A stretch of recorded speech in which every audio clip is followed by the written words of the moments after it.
I know, man.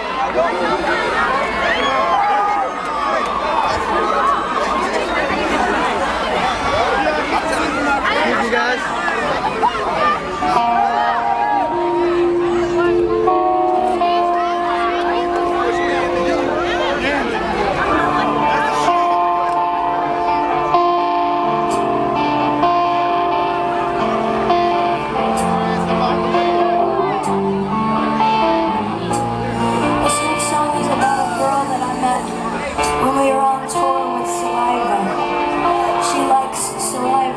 They have a song about spousal abuse.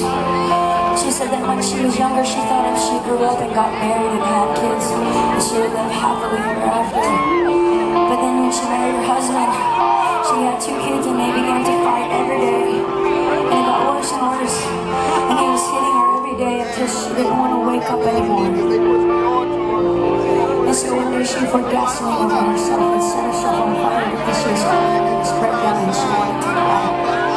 And when she did that, she said, for the first time in my life, she said, I was in so much pain. And she said, I prayed to God and I said, God, if you're real, please take my pain away. And she said, in that moment, I went into a coma.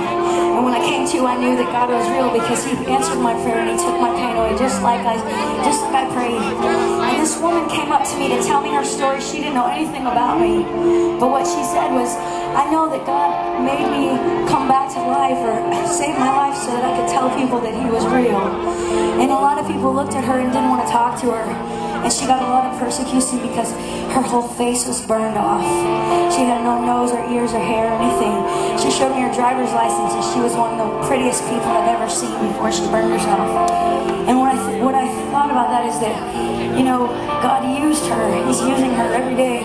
And she knows why she's waking up every day. And some of us don't know why we're waking up still.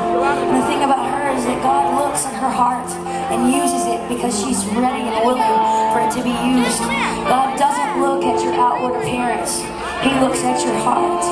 And that's what I feel like I just feel like God wants us to look at each other that way too. And this song is for her. It's called Tina.